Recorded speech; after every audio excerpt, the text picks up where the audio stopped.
Welcome back to California Cooking. Today, we're visiting a brand new neighborhood hotspot that foodies are raving about. A cookie shop that has LA lining up, and Levi and I are gonna make a crispy rice salad that is delish. First stop, Hermon. It's the charming little pocket of LA, nestled between Highland Park and South Pasadena, and this neighborhood gem is serving up some big flavor. We're talking about an amazing burger, delicious pasta, steak, salad, and yes, mini martinis. Let's go inside Hermon's.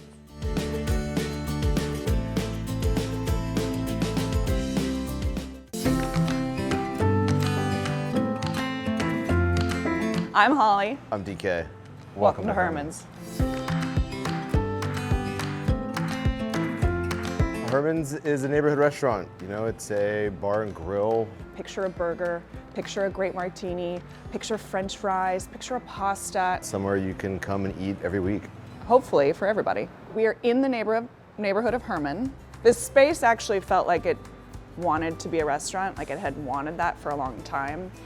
My partner Adam and I had been driving by on Monterey for years. It came up one day and Adam was like, have you ever seen that building on Monterey? And I'm like, yes, the one with like the amazing upper Art Deco. It spoke to you. It spoke to me. And we were like, but like we knew it. We hadn't talked about it, and all of a sudden we were like, yes, I like want that. We spent about a year trying to get in touch with the landlord, really had a hard time, and it just kind of went to the back burner. When we finally got in touch with her and made the deal happen, she was like, what are you gonna call it? And we kind of looked at each other and we're like, it's gotta be Hermon's. Like it is of Hermon. This is such a small, unique neighborhood in Los Angeles, and it just feels like we get this opportunity to do right by it and do something that hopefully is a service to the history of this neighborhood. Hermon is situated south of Highland Park, between El Sereno and South Pasadena. It's a little 1 by 1 mile neighborhood. People who live in Hermon, a lot of them have lived here a very long time, have raised kids here, have grown up here, have grandparents who live here. It feels like a small town within. Well, everyone here is so sweet. Yeah, everyone's really nice. I mean, ever since we started construction, like all the neighbors would come by and like introduce themselves and check in, and they're like, we're so excited for y'all to be open. Can't wait to like walk down the street, get a meal, get a drink. And it's been like a really warm welcoming, for sure. DK and I have known each other for a very long time, and DK was brought on to be our partner and chef at a restaurant in Malibu that very sadly burned down January 7th of last year, called Chez Rene. In the midst of that tragedy, we had been working on the development of this space. We knew we had Hermon's upcoming, and so we took DK to lunch. We were like, could you see yourself on the east side and running Hermon's? And he was like, let me think about it. And then the next morning he was like, yes, I'm in, it's fine, everything's fine. So it just was like, we knew we wanted to work with DK for a long time. Yeah. So I grew up in Charleston, South Carolina. Actually went to school for fashion design and was a menswear designer for about 10 years. I always loved cooking, and when I was in New York, I kind of like fell more in love with that and started doing more of that on the side. All while that was happening, my brother was becoming a great chef on his own right, and he was like, well, what if we like did something together in LA? And I was like, I'll move there tomorrow.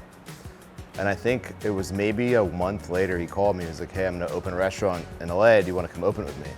I was like, yep.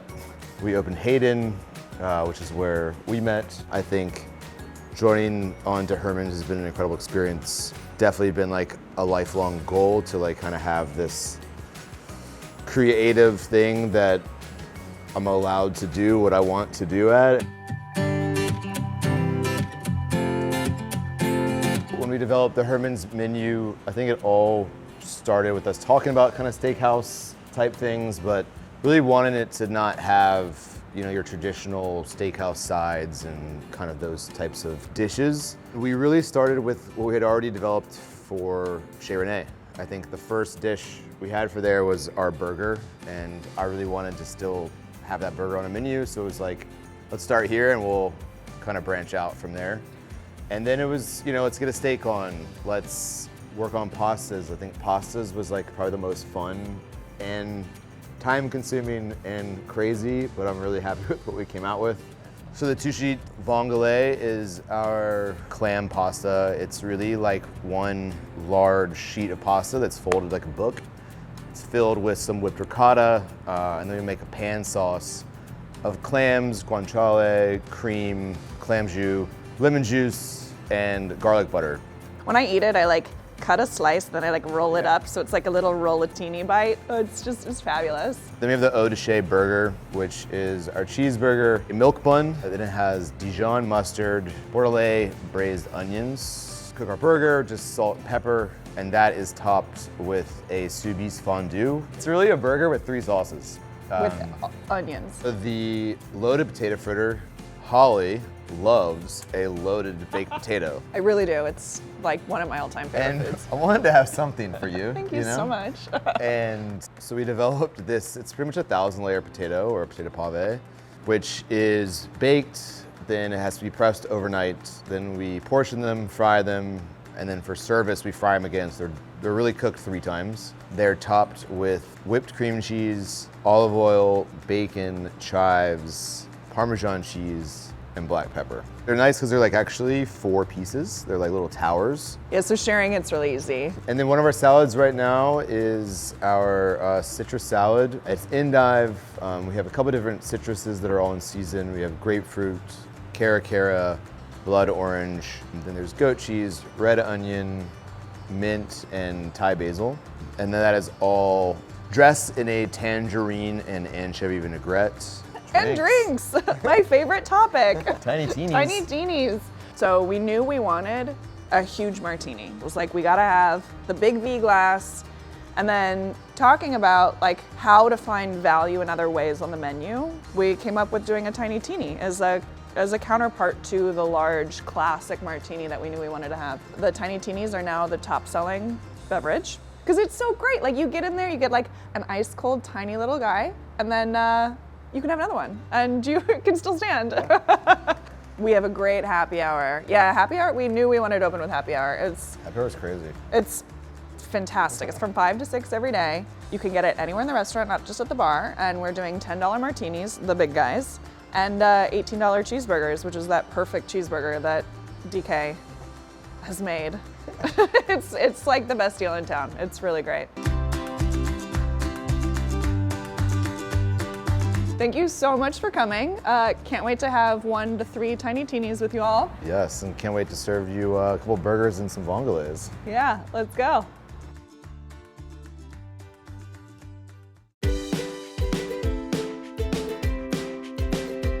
Coming up, Crispy Rice is having a moment, so Levi and I are gonna put our own spin on the crunchy salad.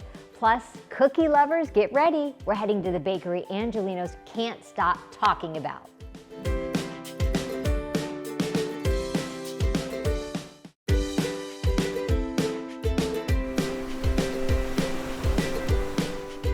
If you've ever had a crispy rice salad, it's one of those things you just can't seem to get enough of. It's fresh herbs, bold flavors, and that irresistible crunch. Here's my crunchy rice salad.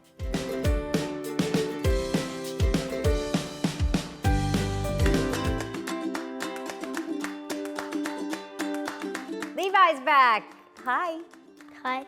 I've missed you. Today, what we're gonna make is a very exciting salad. Huh? Are we excited? I've seen all these different recipes with crispy rice, and I have become obsessed. You almost broke my teeth with crispy rice. Right. It can be tricky on the teeth, but so I'm addicted to crispy rice.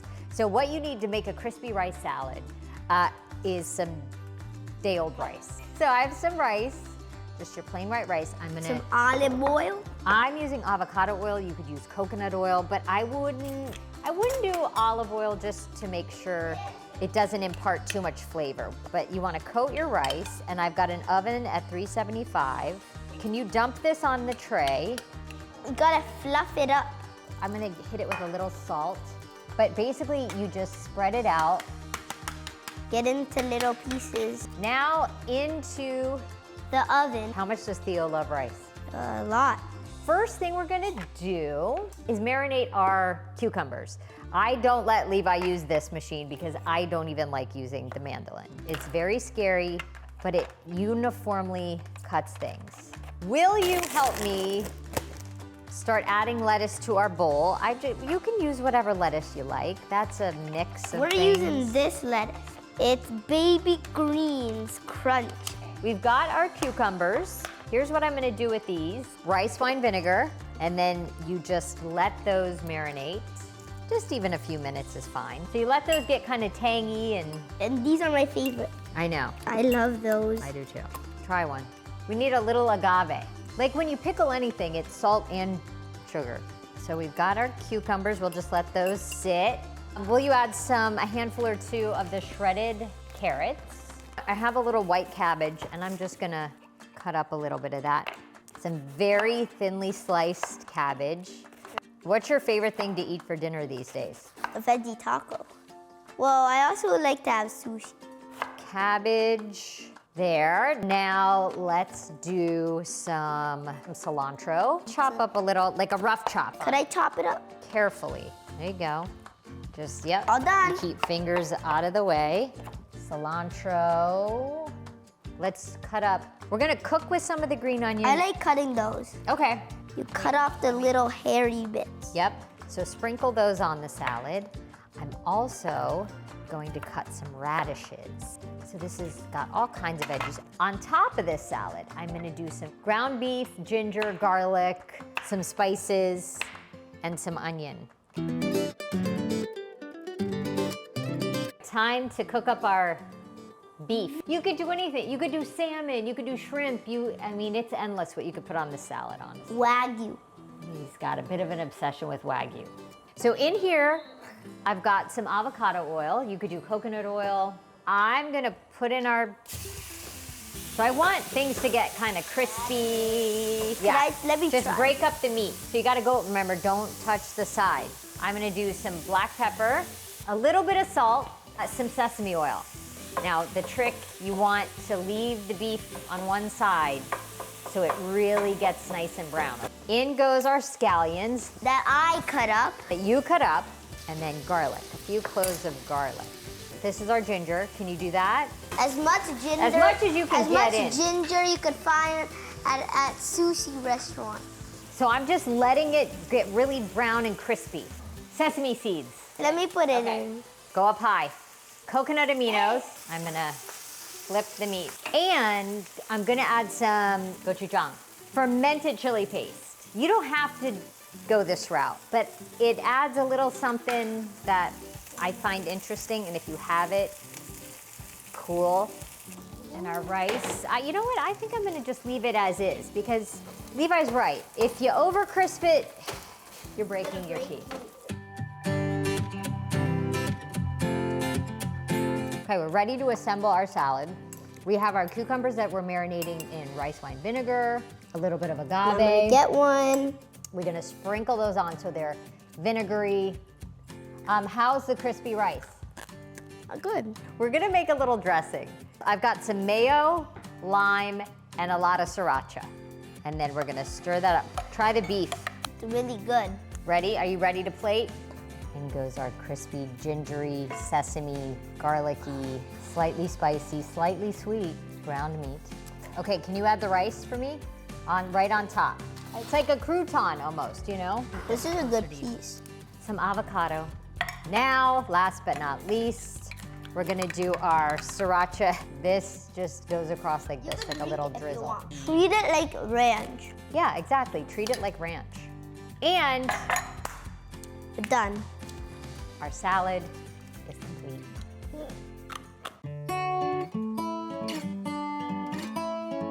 Ladies first.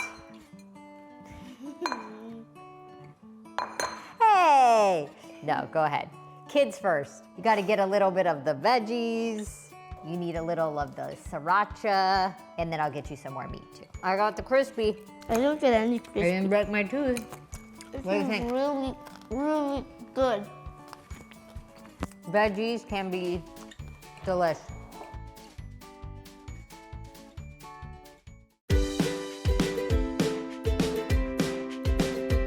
Coming up, cookies baked fresh daily, crafted with heart, hustle, and a whole lot of love. That's coming up next.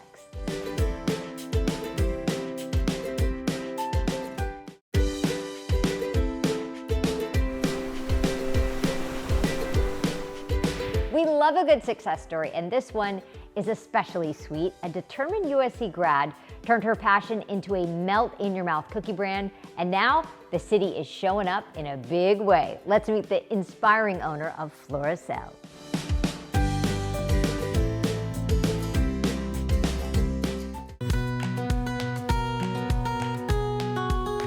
Hi, my name is Laura Adekoya. I'm the CEO and founder of Fleurs, and welcome to my bakery. Fleurs means flowers and salt in French, and when I opened my bakery, I wanted to name it after my two favorite things, which are flowers and salt. We are known for making handcrafted and thoughtfully made cookies in small batches, and they're the best cookies in LA. I lived in France for a year in high school, which was one of the best things I ever did. It inspired me and really fueled my love for all things French, the French language, pastries. And so in creating something of my own, it was really important for me to incorporate parts of that into my bakery.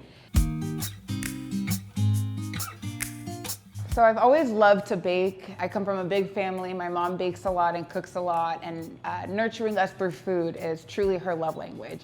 So as I've grown into a woman, part of my love language as well is nurturing my customers, my friends, my family through food and baked goods. I was born and raised in Seattle, Washington, but I came to LA in 2011 to attend the University of Southern California. So that's what originally brought me to LA. I graduated in 2015, and I stayed because of the sunshine, but I really fell in love with the community that I built, the relationships that I had made, and I got my first job, and I stayed.